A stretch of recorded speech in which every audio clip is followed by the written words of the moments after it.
त्यांचा एक मोठेपणा देशामध्ये आहे आणि म्हणून त्यांच्याबद्दलचा असे वक्तव्य करणं संजय राऊत, तुम्ही बुके घेऊन जाता, तुम्ही मुख्यमंत्र्याकडे जाऊन बुके घेता, चहा पिता, तेव्हा काही वाटत नाही का? तुमची विश्वासार्हता तर कमी झालेली.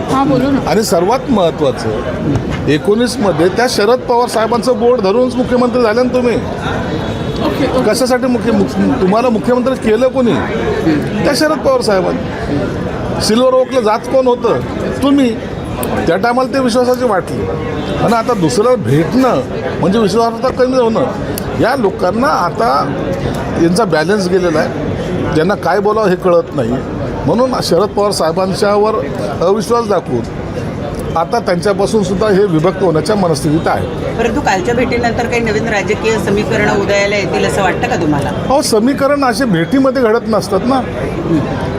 विधान भवनात येऊन समीकरण जर राजकारणाचे घडायला लागले तर मग ते राजकारण कसलं? या समीकरणाला वेगळा वेळ असतो, वेगळं ठिकाण असतं. या ठिकाणी सामाजिक प्रश्नावरच चर्चा झाली असावी असं माझं मत आहे. कालच्या मुख्यमंत्र्यांच्या भाषणावर सुद्धा संजय राऊत यांनी टीका केलेली आहे. अहंकार, त्यानंतर बरंच काही बोलत त्यांनी असं म्हटलेलं की महाराष्ट्राला सुसंस्कृत मुख्यमंत्र्यांची गरज आहे. समोर महाराष्ट्राला सुसंस्कृत मुख्यमंत्री आहेत, पहिलेही होते. आम्ही त्यांच्याहीबद्दल असं बोलत नाही की ते सुसंस्कृत नव्हते. फक्त संजय राऊतची छाया त्यांच्यावर पडल्यामुळं त्यांच्या तोंडातून सुद्धा टोमणे निघायचे. देवेंद्र फडणवीस साहेबांनी काल जे विधान भवनामध्ये जे विधानसभेमध्ये जे काही स्टेटमेंट केले, काय बोलले ते?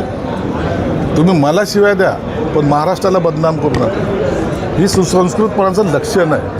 नाही तर एखाद्याला सत्तेची मस्ती असली तर तो आपल्या आविर्भावात असतो. मी मुख्यमंत्री आहे तसं देवेंद्रजींनी केलं नाही. म्हणून ते त्यांच्या सुसंस्कृतपणाबद्दल यांनी बोलणं उचित नाही आहे. तेवढा शिव्या देण्याचं काम जे चांगल्या पद्धतीने करतात तेवढंच काम त्यांनी केलं पाहिजे.